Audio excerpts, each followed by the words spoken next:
Shapiro.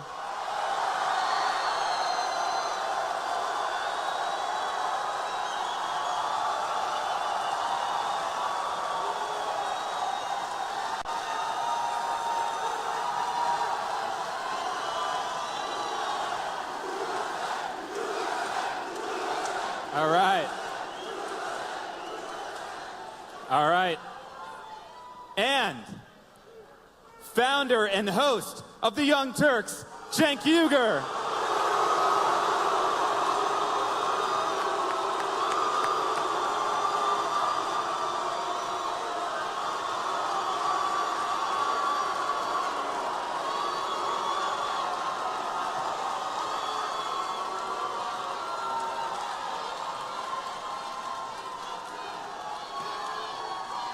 All right.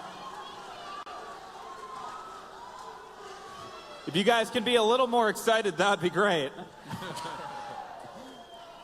All right, well, we're here to debate the future of the political parties. And let me just say quickly one thing about the format. I'm going to pose questions to both of our speakers here. We'll have a response. We can have a re-response. We can go back and forth a few times. When we've gone far enough, then I will step in. I might ask a follow-up question, or I might switch the topic. So, are we ready to go, guys?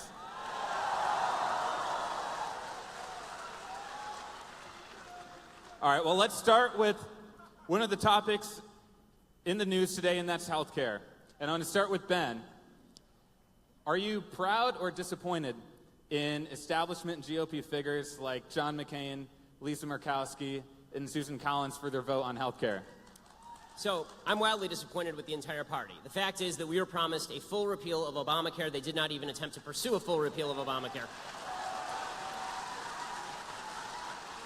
And the fact of the matter is that there's a significant gap inside the Republican Party about whether this should even happen or not. There are people who believe that the Obamacare regulations are an affirmative good. There was an attempt to basically leave all the Obamacare regulations in place and just remove the funding mechanism, which would have led to the exacerbation of the death spiral. The truth about healthcare is this. There are three qualities of healthcare that you can have. You can have affordability, you can have universality, or you can have quality. And you can have two of those three things, but not all three. Right? You can have universality, affordability, or quality. Two of those three things you can have. And one of the things that's happened with Obamacare is that you've gotten closer to universality, but you haven't gotten any closer to either affordability or quality. And the Republican Party seems to be falling into the trap of basically just copying what the Democrats do, except being worse at it. What they actually need to do is relieve the regulatory burden that is driving up the cost of health care, and they need to stop acting as though insurance companies' jobs is actually just to reimburse people for their bad health. If you join up with an insurance company and your health sucks to begin with, you are going to pay more because it's an insurance company, not a charity. And that doesn't mean that we can't have Now, that doesn't mean that we can't have some form of backup for people who have pre-existing conditions. I would hope that the social fabric would help fill that in. This is why I'm a big believer in charity and churches and synagogues filling that gap. But what we can't do is suggest, as the Bernie Sanders left does, that health care is an inalienable right, and therefore you can put a gun to my wife's head, she's a doctor, and you can force her to provide care at any cost you want to pay. You can't do that and hope to increase the supply of health care. Health insurance is not health care. They're not the same thing. And anybody who tells you differently is lying or trying to sell you something. Excellent.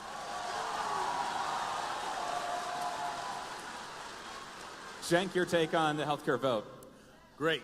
Before I do that, first of all, welcome to the Thunderdome. All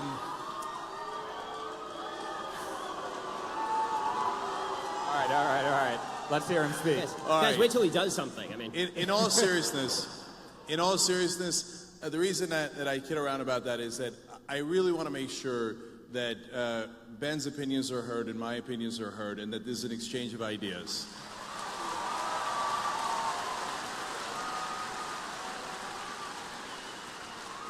And believe it or not, there are some things that we do agree on, and what we won't be discussing those tonight. So on the issue of healthcare, let's get going. So the Democratic Party is incredibly proud that they defeated a bill that had 17% approval rating. It's a low bar, and I'm glad they held. The Republicans have a comical position, which is that why didn't the Democrats help us defeat Obamacare? Well, that's kind of because that was their idea, and why in God's green earth would they help you defeat their own plan? Now, is Obamacare enough? Not nearly. And there are a number of issues that we had as progressives with it, including lack of price controls. You left it in the hands of private insurance, and of course, them being corporations, which Ben kind of alluded to there, they're going to want to make money. And so that is very, very normal. And so I don't think that that was the right way to approach it, and it was originally a Heritage Foundation plan to begin with. So I believe that the right approach, and the one that Democrats should pursue next, although they probably won't, is Medicare for all.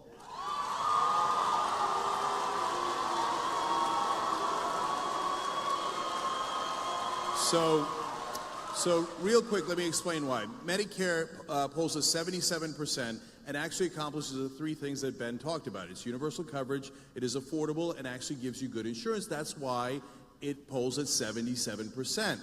And Medicare for all now polling at 60%. Federally funded health insurance for everybody polling at 61%. So I tell to my Democratic friends, you might want to try something that's popular for a change. So, and finally, like on the idea that, hey, listen, everybody can't get health care. Well, this is not like furniture, which sometimes you allude to, Ben. You could have good furniture, bad furniture. I've had it all, right? That's optional. If you don't have good health care, you die. And so I view it as not something that capitalism should deal with, and I believe in capitalism, and I think they make great sneakers. But something that is about equality of opportunity. And you cannot have equality of opportunity if you're dead. So Medicare for all. Okay. Go ahead. So a couple of notes in response to the Medicare for all shtick. So this is Bernie Sanders shtick, obviously. The problem with Medicare for all is that when people say that it's affordable, this is affordable to the person who has the Medicare. It is not affordable to the country. In fact, it is so unaffordable to the country that the state of California was a nut job leftist state, just refused to even pass Medicare for all because it would have immediately doubled the debt.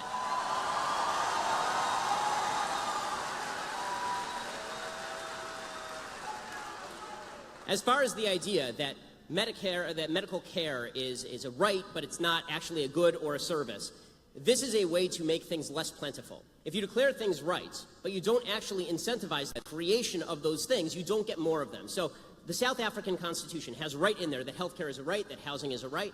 The fact is that you don't have good housing or healthcare in South Africa because just declaring things rights does not make them appear. What makes more things appear is a market-based system that creates more doctors, that creates more medical care, that creates more incentive for people to join up. So my wife is a doctor. That means she has to go through 1,000 years of medical training, and we have to spend hundreds of thousands of dollars to make her a doctor.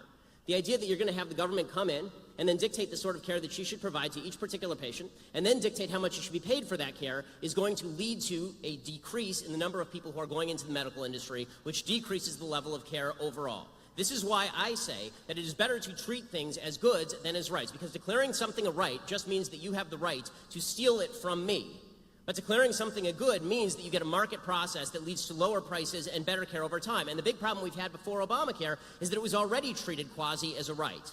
You had it heavily regulated on the state level. It is continually heavily regulated. The idea there's a completely unregulated market is absolute nonsense. The reason that you have employer-based health insurance in the first place was as a response to wage and price controls placed in the aftermath of World War II, and employers began giving health insurance as an actual good, right? They gave it as an actual incentive to their employees. If you had an actual individual-based health insurance market, you bought it just like you bought your car insurance, you would see more and better health care for everyone.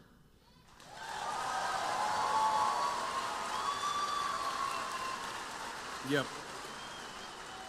All right. So, Ben, I don't want to steal health insurance from you. I want you to be healthy. That's why I want Medicare for all. You just want to take my money and my wife's services. So, Republicans frame taxes as stealing. That's preposterous. So if we don't have taxes, well, we can't do all the things that we want to do as a community. Now, there are some things that we just talked about that we don't want to do as a community, we want to do as individuals. In fact, the things that we want to do as individuals are much greater. That's why we're a mixed economy, but largely capitalist. And I agree with that. And I run a small business myself, getting larger every day. So, but there are some things that the government should do. They should do the military, cops, roads, bridges, and yes, education and healthcare. That's because, you know, conservatives seem a little confused about how healthcare works. Paul Ryan had a whole press conference about this. Ben a little bit alluded to it there. They're like, oh my God, it turns out the healthy subsidize the sick. Yeah, that's insurance. That's how it works. It's like the people with that are not getting into accidents are subsidizing the accidents. Yes, that's car insurance. That's how insurance works. And yes, taxes work in that we all decide we're going to do X, but we're not going to do Y. And I think it is fair for society to say that, yes, we are going to do health care for everybody. Everybody. We're not going to leave 20 million people uninsured. We're not going to leave 30 million people uninsured. That's not what we do in a civilized society.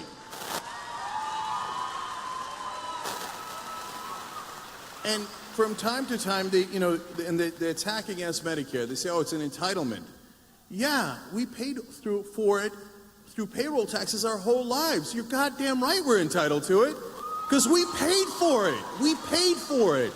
And so when you take out the middlemen of the insurance companies that put their profits in there, that put their marketing in there, that put their lobbyist money in there, that means more savings for Americans. And so finally, you know, the idea that it can't be done is preposterous, since every other Western developed country does some version of single payer. It obviously can be done.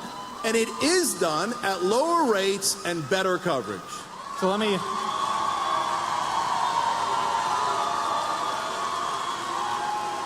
add something to this question, and you can respond to it if you want to. But Cenk referenced Paul Ryan.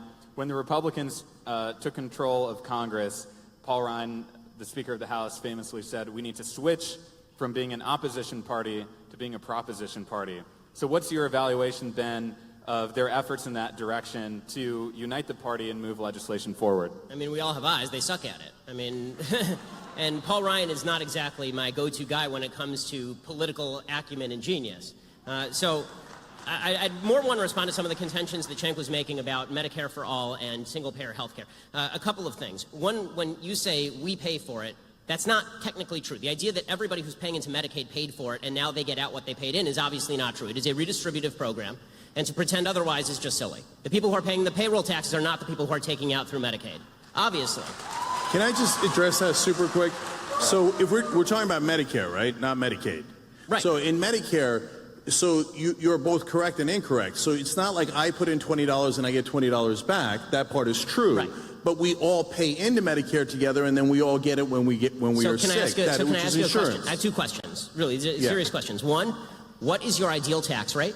Because it's going to cost a lot of money for a lot of this stuff. And two, what is your ideal level of medical care? Because the fact is that we can spend millions of dollars on people at end-of-life care. We can spend millions of dollars on surgeries and preventative care. I mean, healthcare is an expensive business, even under a single-payer system, which is why generally you end up with rationing. So what is your ideal level of healthcare that is provided to everyone, and what sort of tax rate are you proposing to subsidize that? Yeah. So those are very, very fair questions. So let's talk about taxes for a second. So conservatives agree or say all the time that the golden era of America was the 1950s and 1960s. Well, there's a lot of truth to that. Our economy was booming at the time, and we became the #1 economy in the world at that time. The tax rate for the highest bracket fluctuated between 70 and 91%. So that is when we were at our best. Now, I want to be clear. I'm also a businessman, and boy, that seems high. It does, okay?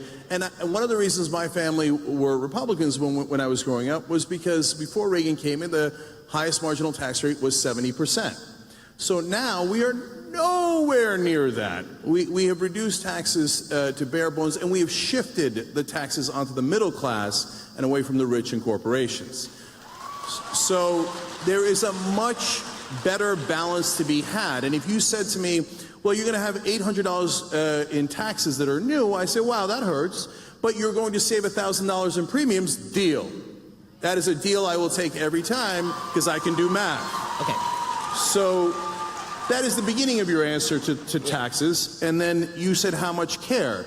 Well, so that is something that all the countries that do single payer or a version of single payer struggle with, and they have learned a lot of lessons. And if we stop saying, America's number one, we might actually just, first of all, on this issue, we're number 37. So, and if we looked at what Japan is doing so well, keeping costs down to half of ours and less, we might actually learn something from Japan, Switzerland, and other countries. And by the way, when we say Medicare for all, Medicare Advantage exists. So you can actually add private insurance on top of that, and I find that perfectly great. I have no problems with that at all. So that is the government making sure you don't die and actually lowering rates for you. And then if you want more insurance, no problem. So all this sounds great, except for the fact that Medicare, Medicaid, and Social Security eat up 66% of the federal budget every single year. The idea that all of these socialized medicine countries have it so much better than we do, particularly in terms of cancer care, is a joke. We are still number one in terms of 5-year cancer survival rate here in the United States. And when you talk about top marginal tax rates in the 1950s, there are a couple of things that are worth noting. One, that was top individual marginal tax rates, not necessarily the business tax rate. We now have some of the highest corporate tax rates altogether in the industrialized world. And if you would prefer for us to destroy half of the world before we become the only country that didn't have its industrial capacity destroyed, which is what happened in the 1940s, leading to us being the only productive country on planet Earth, essentially, for the next 2 decades, I'm not with you there. I'm not really in favor of having a giant world war that destroys all industrial capacity across the West, so we're the only people who actually have the capacity to produce anything and just markets that we can provide to.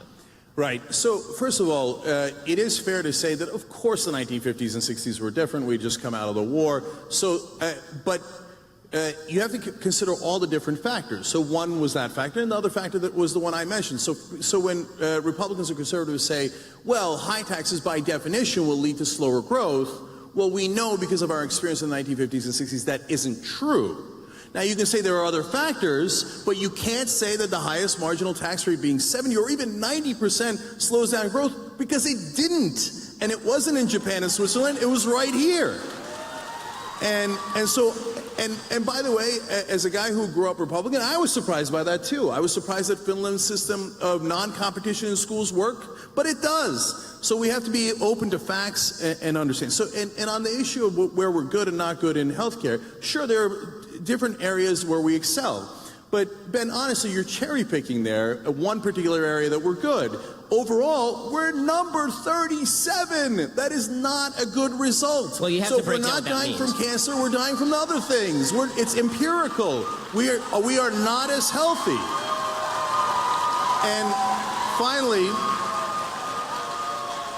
And finally, this idea that corporations are paying the highest tax rate is both, again, true and untrue. The part that it's true is, hey, there's a rate of 35%. The part that's not true is they don't actually pay that. There is giant loopholes. And they've got $2 trillion sitting offshore, and they won't bring it in. And the reality is that if you look at the taxes from the 1950s, corporations used to pay about a third of our taxes, about 33% of the taxes overall. So they did their fair share, and that is fair. I don't want them paying all of it, but I want them paying a reasonable amount. Now, the share that corporations pay of taxes is down to 10%. You see what they did there? They did wealth redistribution. They took your wealth and redistributed it to them. Okay. Ben, I'll let you respond to that. Yeah, one more quick point, and then Sure. I'll be done with this, because we can do healthcare for 8 hours here. But 2 things. One, I'd like to know which tax deduction, when people say tax loopholes, a tax loophole is just a tax deduction that's available to everyone, and some people take advantage of it and some people don't. I can't take advantage of certain corporate tax deductions because my business isn't in those businesses, for example. I'm sort of with you in the sense that I'm not in favor of tax deductions. I'm in favor of a lower tax rate and get rid of a lot of the tax deductions, because I think that it's ridiculous that we have people gaming the system. That said, I'd like to know which tax deductions you'd like to do away with. And I'd like to know also, when you say that corporations pay 10% of the taxes, right, and individuals pay the other 90%, okay, so that means the taxes are still getting paid to a higher rate than we ever have in our history in terms of the tax revenue to the government. The amount of tax revenue to the government right now is trillions of dollars every year. And final point here. You elided this question by saying we can learn stuff from Japan. The standard of care is the entire question when it comes to single-payer health care. That is the entire thing. If people felt like they were going to get the same access to care in a single-payer healthcare system as they did in a system where they can pay their own way, then we would have no controversy here. But the fact is that rationing is mandated as soon as you start having the government run the healthcare system and decide what level of care people get. So I don't want anyone deciding what level of care that I can get. I don't want anyone else to. They don't care about me. They don't know my child's name. They don't know my name. All they know is how much I cost. I mean, Ezekiel Emanuel's at least honest about this. Ezekiel Emanuel comes out and says, listen, I want to die at 70, right? I want to die at 80. That's fine with me. I'd rather die at that. Well, that's good for him. But if I don't want to die at 80, or I don't want my father to die at 80, it's none of his damn business.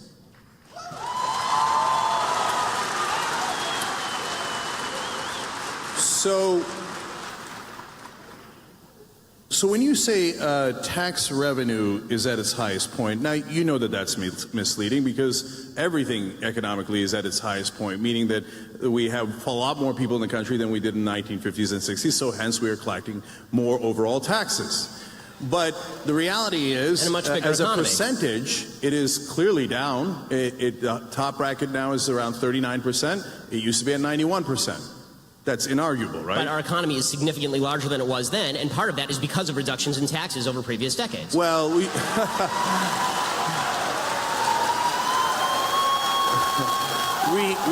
tried supply-side economics. Hey, Kansas, how's that working out for you? So there's this myth that it's working out for you. Your business is doing great. Okay, yeah. Well, we just had 8 years of Obama. So the tax rate is clearly lower for the richest people in the country. It is clearly lower for corporations, in effect. It is, and so to say that it's at a record collection is misleading. So in terms of the healthcare and how that relates to the government, oh, by the way, on one more thing on taxes, you said, name me a tax loophole. Mm-hmm. So yes, there are plenty of those. For example, they hide their money offshore. They do tricks like the double Dutch and the Irish sandwich or the reverse. And I would end that. I would say, hey, you know what? If we've got a 35% rate, here's the new rule. You're going to pay 35%, okay? And you're not allowed to hide your money. I don't care if it's in the Cayman Islands. We're going to make that illegal, Mitt Romney. We're going to make it illegal, okay? And so then every once in a while they do a tax holiday. Well, that must be nice. You remember when you got a tax holiday? I don't remember getting a tax holiday. No, that's only for corporations who bribe politicians. So they brought that rate down from 35% to 5%. And they said they were going to create more jobs. Color me surprised when it turns out they didn't. They offshore taxes. They took that 30% extra, put it in their pocket, gave it to their executives, and created no new jobs. Because that's how it works if you just trust corporations to do the right thing. Corporations are not evil. They just want to maximize profit. That is what they're built for. So please don't be naive and be like, no, but the corporations will look out for our interests. No, they look out for their bottom line. Well, I mean, and finally, just last quick thing, sure. Medicare Advantage. You keep saying rationing health care, but Medicare gives you the bare minimum, and people seem to be very, very happy about it given how well it polls. But you can do Medicare Advantage and get more. I want you to be able to do that. If you're incredibly rich and you want every kind of treatment, I don't want to deny that to you. Get Medicare Advantage. So yes. Ben, let me just ask, the problem is when you pay, to that too, the problem is when you pay a higher tax rate throughout the course of your life to pay for all of the Medicare that you are talking about, you don't have enough money to pay for Medicare Advantage in many cases. And as far as this idea that, corporations they don't have any of your interests at heart, you are a corporation. TYT's it's a corporation. You have 80 employees. I assume that you're not just a greedy asshole, and that you actually would like to help your employees from time to time. And you just talked about how under Obama, everything got better with your business. Well, under Obama, he didn't radically escalate taxes. Okay, there was not a radical escalation of taxes under President Obama. And finally, when you seem to be identifying a higher tax rate in the 1950s with higher level of growth. So if that's the case, why not just tax everybody at 100% and we can have massive growth from here to eternity? Because, and let me just ask, since we're talking about taxes, do you think we'll see tax reform in the next few months here? Okay, so let me try to address all that in your question as well. So just real quick, look guys, I said it however many questions ago, of course you have to find the right balance on all of these issues, including taxes. So I never said there's no end to how much you can I'm just asking pay. Why, though. Yeah, so This leads to, no, wait a minute. This leads to big government versus small government. You're asking me what the ideal tax rate is, and then you did a straw man there for a second and said it should be 100%. I never said that. No. In fact, I said... No, you said the economy... Let me understand you said the economy grew faster when the top marginal tax rate was 91%. So I'm asking you, why shouldn't the top tax rate or all tax rates be 91%? You seem to be identifying a higher rate of growth with higher taxation. So I'm asking you, on principle, you keep talking about the glories of a mixed economy. So now tell me about the glories of capital. I've heard about the glories of high tax rates. I've heard about the glories of government-provided health care. Now tell me some of the glories of actual capitalism, which is the basis for all the things you're talking. Tell me why it's good. Right. So now, look, when you... I use the example of the 91% and the 70% to give you a sense of that I was surprised and you'd be surprised to find out that our economy was booming in those times. That's not to say that that is the right tax rate for us today. And so the exercise of finding the right tax rate is... Guys, try to follow along, okay? It's called logic.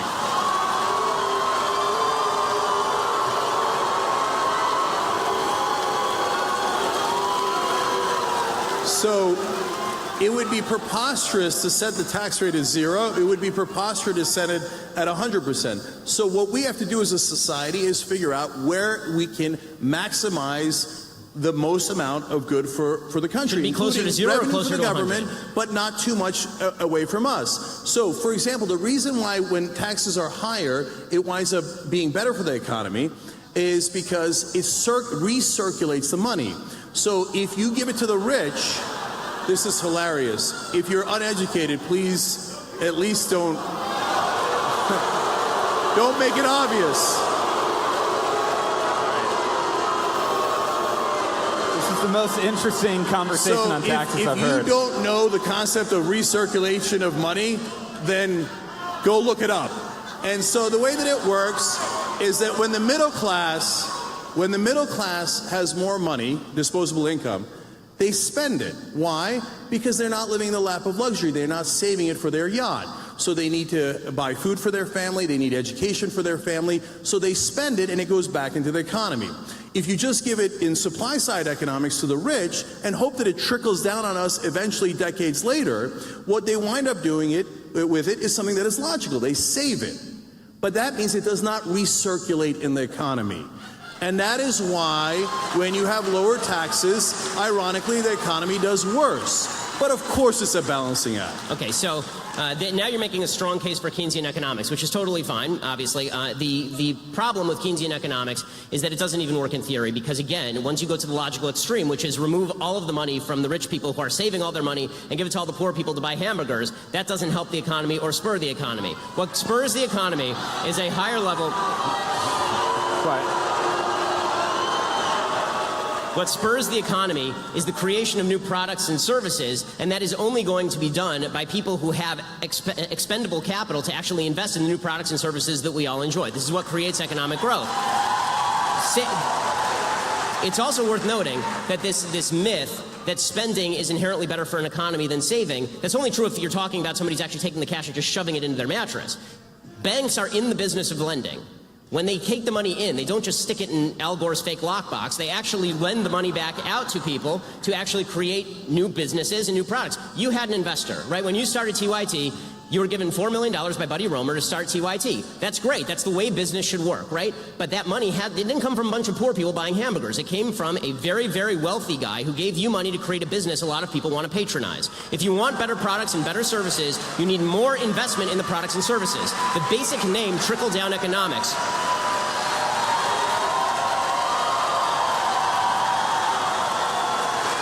The basic name trickle-down economics is not something that any conservative even proposed. It's a leftist revision of what economics actually is, because you're not giving me the money. It was my money in the first place, created through voluntary transactions that I had with others. I've not stolen money from anyone, neither have you. And the idea that money has to be forcibly taken from you and handed to somebody at the bottom end of the economic spectrum to somehow jog the economy, that may jog McDonald's, but is not going to jog all of the creation of the products and services that make all of our lives much better today than they were 30 years ago in terms of the stuff we have access to. Cenk, I'll let you respond to that briefly, and then we'll switch topic. Yeah. So I'll try to answer that as briefly as I can, and I'll go on to your questions. So when you talk about, hey, the banks they're not going to just keep the money, they're going to put it out and lend it to people, unless they decided to do their own investments, which is what they did because we repealed Glass-Steagall.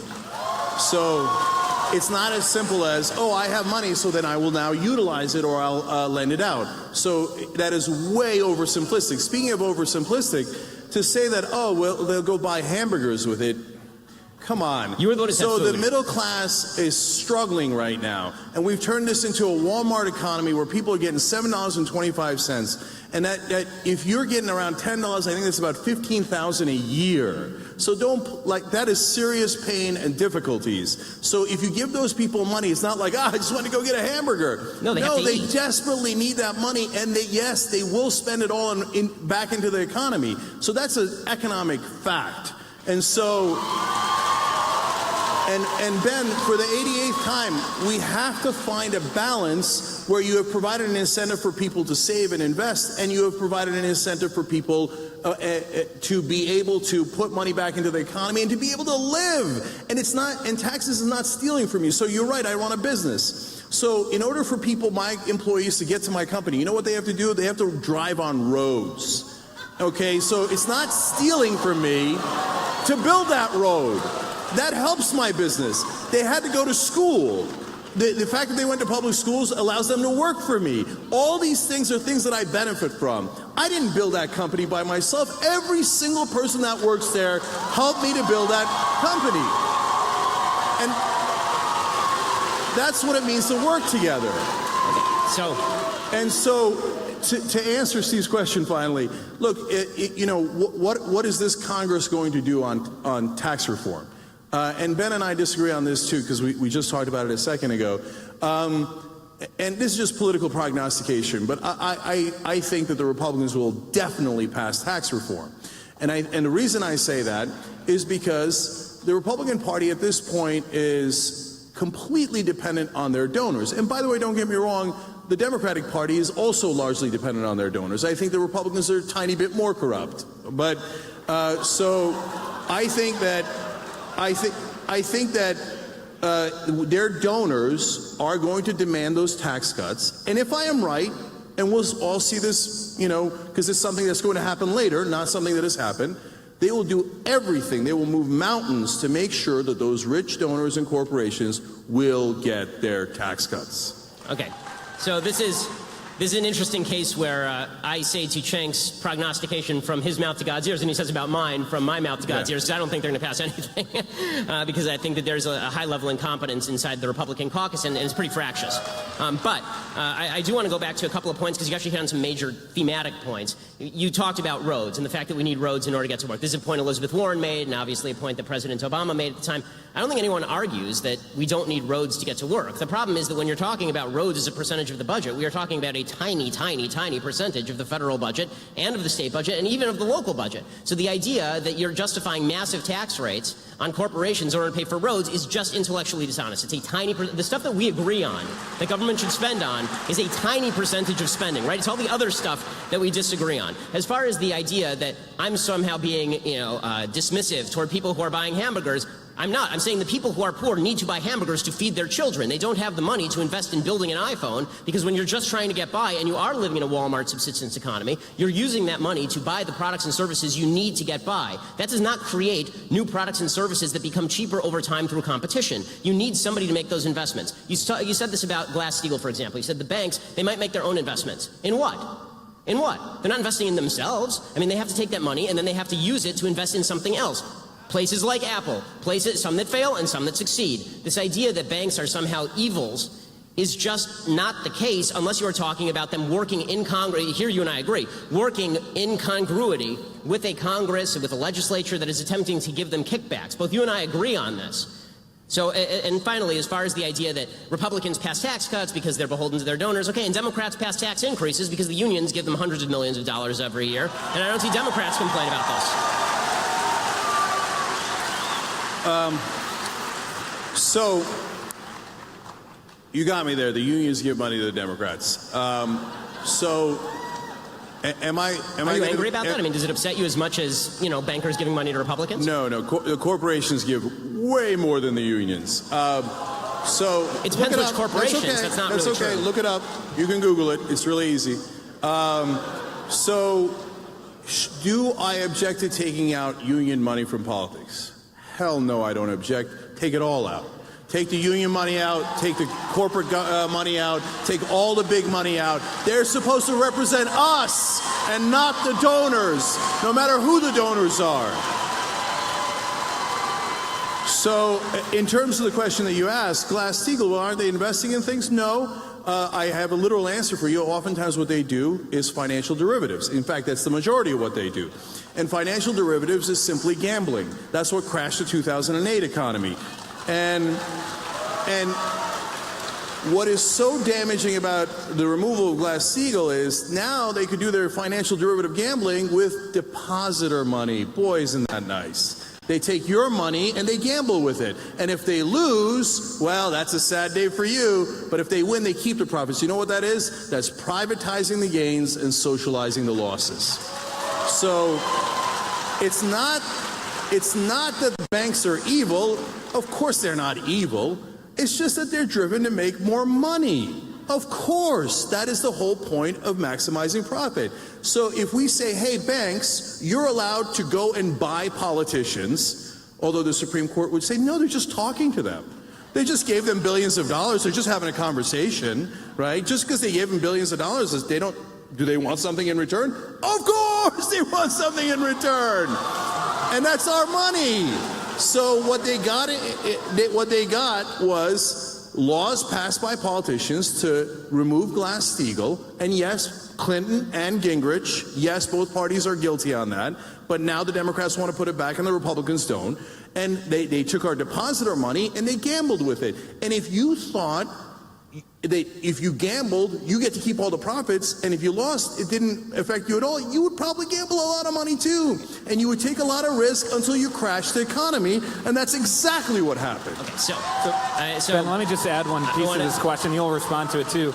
You've talked a lot about the corruption in politics, and a core part of the Trump campaign was railing against the establishment, which he thought was corrupted, and a lot of the big donors were initially against him. So which way is the Republican Party going to go on this? Is it Trumpism and the grassroots movement, or the establishment? Well, I mean, when it comes to money in politics, I think that breakdown doesn't really hold. I mean, the fact is that President Trump, during the campaign, talked routinely about how he engaged in putting money into politics. So, I mean, this is a game that a lot of people are playing. It's kind of a weird question. But as far as the idea that all money should be out of politics, here's the problem. Okay, TYT, we both have corporations, and we expound upon politics every single day. And we motivate thousands of people, right, every day on both sides of the aisle. That is effectively an in-kind contribution. Now, you campaigned with Bernie Sanders. Did you do it because you expected? That's fine. Did you do that because you supported Bernie Sanders, or did you do that because you expected some gimme for TYT in return? I assume you did it because you supported Bernie Sanders, right? Yes. So, okay. So, the point that I am making is to attribute to everyone else bad intent when it comes to political spending in politics, but to yourself, it's totally fine. And when it comes to other media entities that give in-kind contributions on a regular basis through their coverage, when the New York Times, which is biased to the left, spends an inordinate amount of time and money reporting on Mitt Romney's idiotic stories about how he was in high school and cutting a gay kid's hair in 1932, if you're saying to me that that is less impactful on the political sphere than a corporation, which is a group giving money to a political candidate for purposes of supporting that candidate, I fail to see how you can say for yourself that you are innocent in this, but everyone else is guilty. I don't believe that. Either everyone's guilty or everybody is innocent, or if you can find the actual cases of guilt where there's a quid pro quo, then we agree. That's prosecutable, right? Yeah. So, other point. When you talked about the 2008 economy, you talked about Glass-Steagall and how this led to the crash. The real reason that the crash happened had far less to do with Glass-Steagall. I opposed the bailouts, by the way.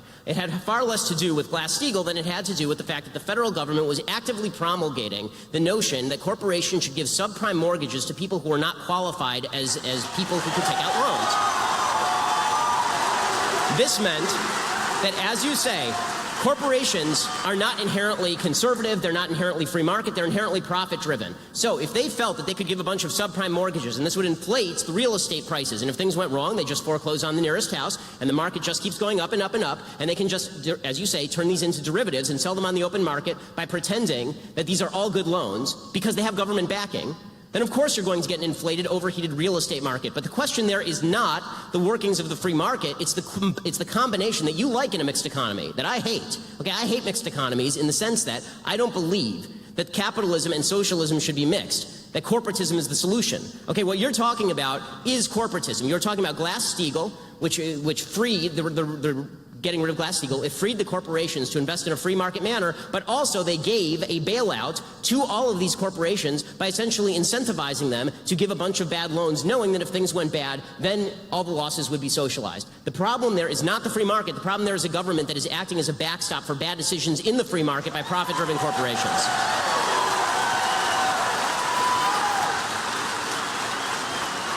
Okay. All right, I love that. There was a lot to respond to there, so let me try to take it one at a time. So first off, I love the idea that the government made the banks do the subprime mortgages, and golly gee, the government twisted the banks' arm when they made billions upon billions of dollars. Oh man, oh don't make me make another billion. Don't make me make another billion. No, they did those. If they thought they were going to lose money off of it, they would have a fiduciary responsibility not to do it. I agree. Okay, they were not forced to make billions of dollars. They were not forced to then have us bail them out. Right. They did all of that because there's legalized bribery in America. Right, because the government was giving them money. So now let me address that. You say, well, what's the difference between your speech and their speech? Mine is actually speech, and theirs is money. So there's a giant difference. But you spend money on your speech. First off, so they say, no, Supreme Court says, no, money is speech now. No, money is property. It's not speech. And so if money was speech, well, then if you go to a hooker and you say, oh, no, officer, I was just talking to her. Okay, money is not speech. So, for example, to give you a sense of it, to compare me saying I like Bernie Sanders and you saying whoever you like is the equivalent of this is obviously nonsensical. I believe it's obvious. So in a recent five-year period, the top 200 corporate givers, they both in donations and in lobbying spent $5.8 billion, okay?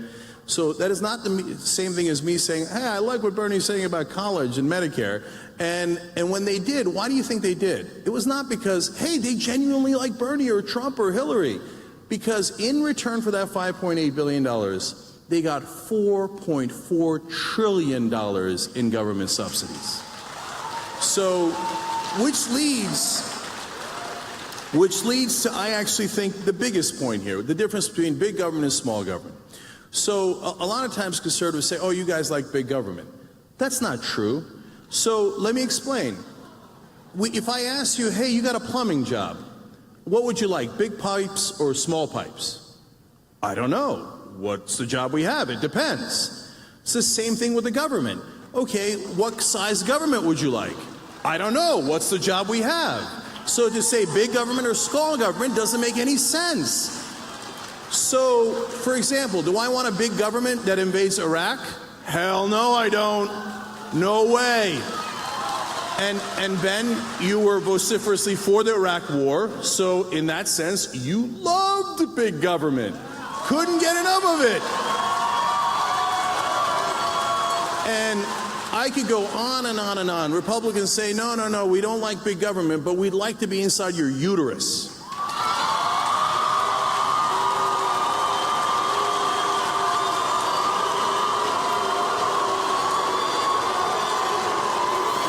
So just admit it.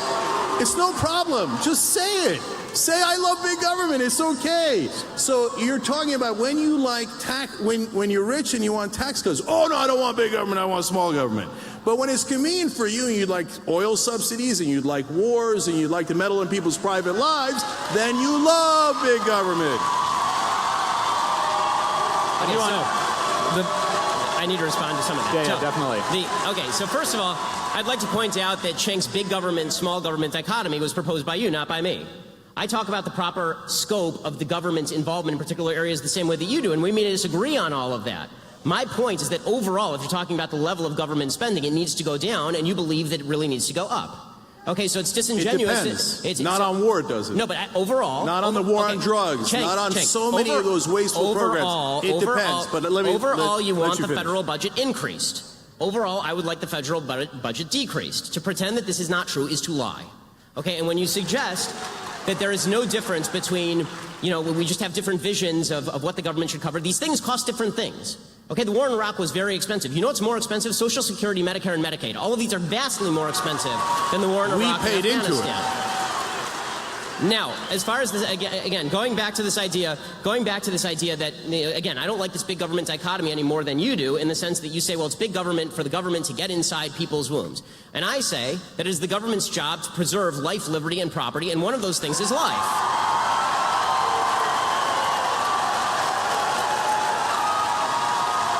To protect you from someone else taking it, okay? To protect you from someone else taking it.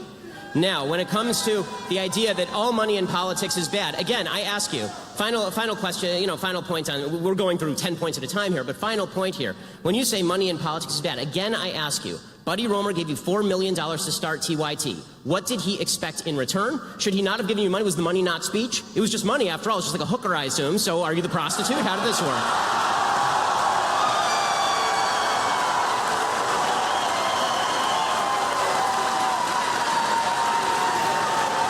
When you take money from Al Jazeera, does that make you a hooker for the Qataris? How does that work? That was an awesome conflation. Okay, we were talking about money in politics and how money is not speech when you give it as a campaign donation, and you turn it around to a business investment. In a business investment, it has nothing to do with speech. Money is money. They gave us an investment, because they believed in our business. That has nothing to do with politics. That's great. And you think the government is in the business of regulating business. So if the government is in the business of regulating business, what would be the problem with the government telling Buddy Roemer he is not allowed to invest in your business? No, those are two different issues. No problem. No, one thing is to say, hey, let's set reasonable limitations on what can happen around elections, which is, again, what most developed Western countries do. So, and they have different versions of that rule. There's ads you can run, you can't run ads within a certain period of time. You have public financing versus private financing. Those are rules around an election. That is a completely different issue than the government saying randomly you can and you can't invest in businesses. Why? So you're conflating those two issues that have nothing to do with one another. Why?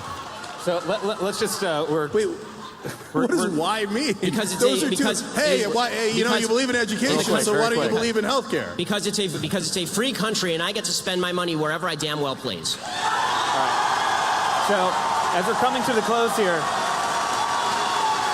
we're going to do one more. I got to ask him. All right, very quick. So you damn well please. Okay, so when the Koch brothers or Bloomberg or Soros puts in hundreds of millions of dollars into elections, you think, well, I just do it because they're good guys and they damn well please buying all those politicians. Or you think, no, the politicians would never be affected by hundreds of millions of dollars in legalized bribes. Okay.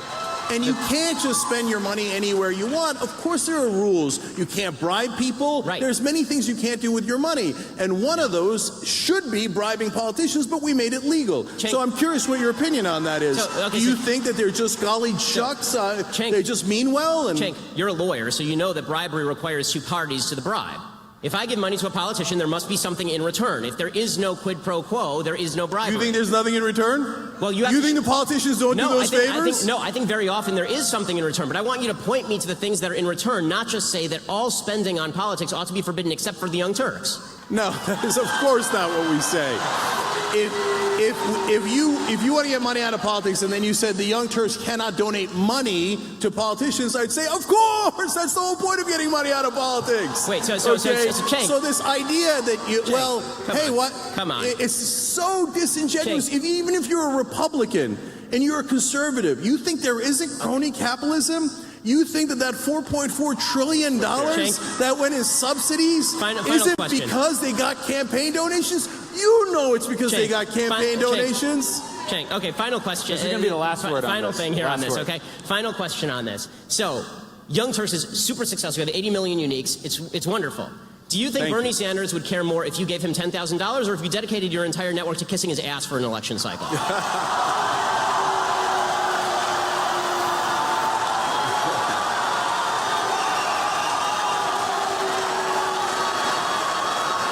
All right. So, two things about this. First of all, I think you and I will agree. That what we did in praising some of Bernie's programs, a lot of Bernie's programs, but not all. For example, I disagreed with him on guns, and I thought Hillary's education program was slightly better than Bernie's. And by the way, I agree with the Republicans on the Export-Import Bank. So it's not blind allegiance. That is not what we do, not remotely, okay? Second of all, I think you'll agree with me that the mainstream media kissing Hillary Clinton's ass for 2 straight years was a much bigger problem. Would you outline? Now, the distinction that you're asking for, and now I've answered, I think, 4 times is, one is speech, and by the way, protected, you said life, liberty, and pursuit of happiness. I think we all agree to that. I got a big applause line. I also agree. And in our Constitution, the First Amendment is right to speech and freedom of the press. So that is that rubric. Money is not in the First Amendment. There is no right to spend money on politicians.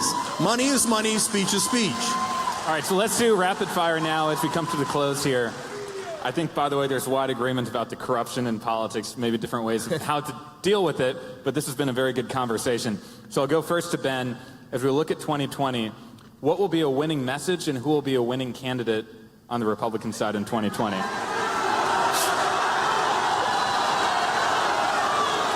So, I think that the greatest ally that the Republicans have is the incompetence and stupidity of the Democratic Party. The 2016, in fact, I have a feeling that Cenk actually might agree with me on this, that 2016 election, Donald Trump became president of the United States, right? Hillary Clinton was the worst candidate in the history of mankind.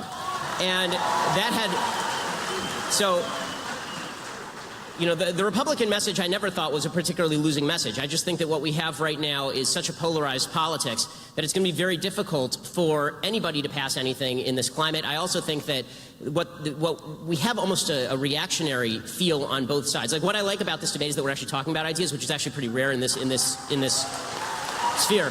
Well, what's become more common is that on the left, there's this retreat to intersectionality as an identity politics. This idea that if we can cobble together a group of people who are feeling victimized by American society, you know, we have black people and we have Hispanic people and we have women and we have gays and lesbians and transgenders, and they all feel really bad about how American politics is going. And if we push that notion, we can create a coalition that will be a brand new coalition never before seen in American politics, and that requires a woman to run, or that requires a black woman to run, or that requires a minority to run. If they do that, then what you're going to see from, and I think in an equally nasty way, from the right is a response that says, okay, well, if you're going to do identity politics, you will see some white identity politics from the right, which I think is really negative. I don't want to see either of those things. What I would like to see is the Democrats campaign on the bigger, on the stronger involvement of government in your life and higher taxes program that Cenk wants them to campaign on, the Bernie Sanders, Elizabeth Warren program, and I would like to see the Republicans campaign on my program, a smaller government, libertarian program that says the government should get out of our lives as much as humanly possible. All right, and for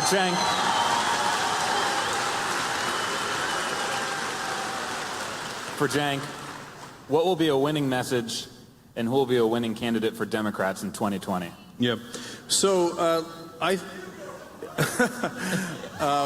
Wouldn't it be weird if this ended up being the stage? That's what I told you guys backstage. This is a presidential debate. Okay, so look, Ben, you said earlier that you didn't set up the big government, small government paradigm, but you just said you want them to run on a small government yes. platform. A less involvement in American again, lives, yes. Small government doesn't make any sense. So let's break it down. You asked me about particular issues, so I'll give you one. So you were in favor of the Iraq War. That cost us at least $1.5 trillion.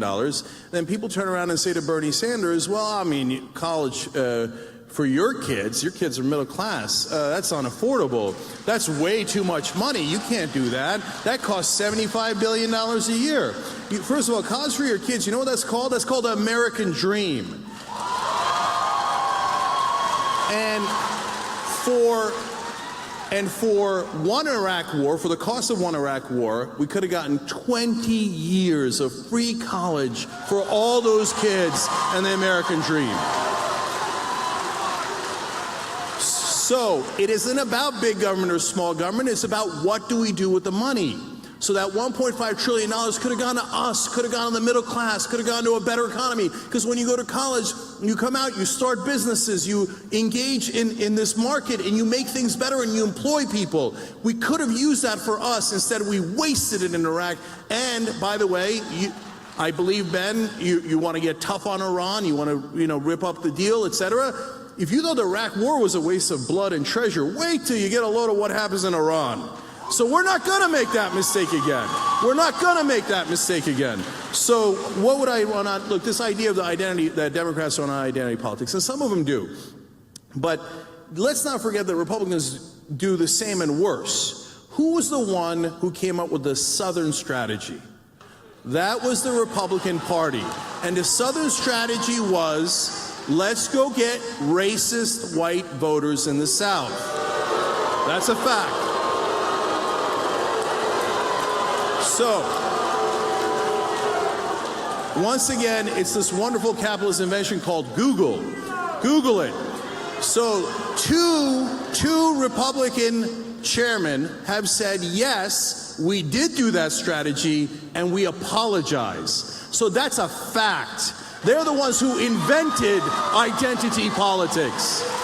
So when you like identity politics when it serves your interests, but all of a sudden when we say, hey, can black people have the same rights as white people? Oh, identity politics.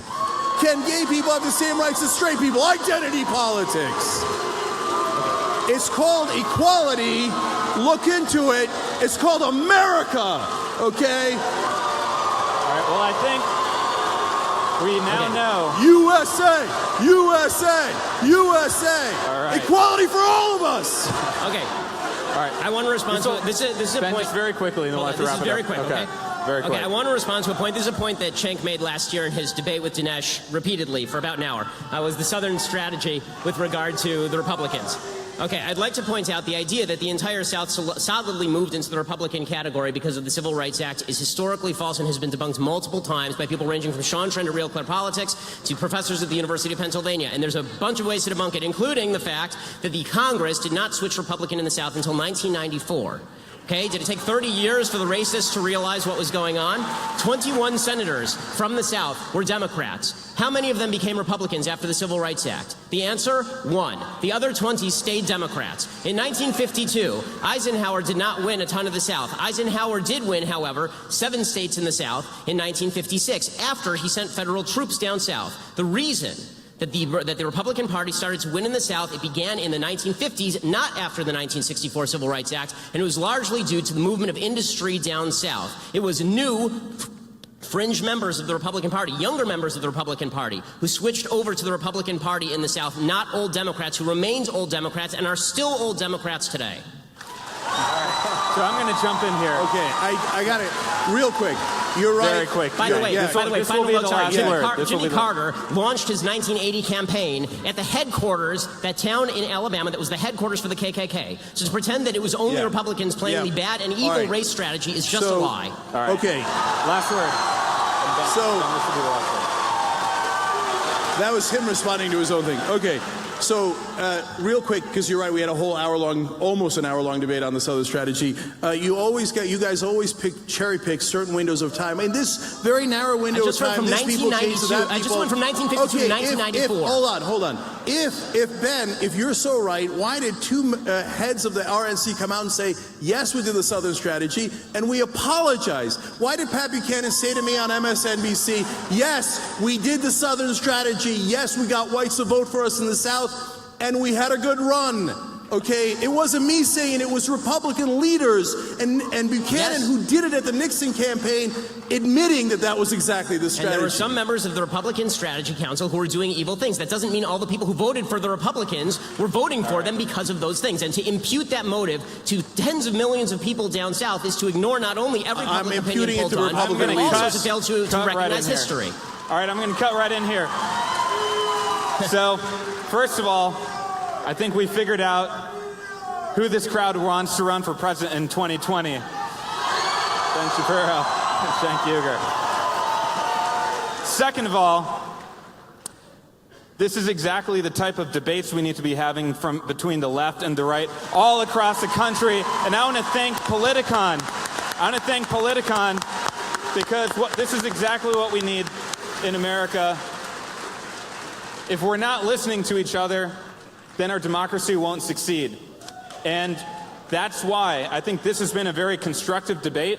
I'm not going to appoint a winner, but the real winner is the audience, because I think you've hopefully learned something new.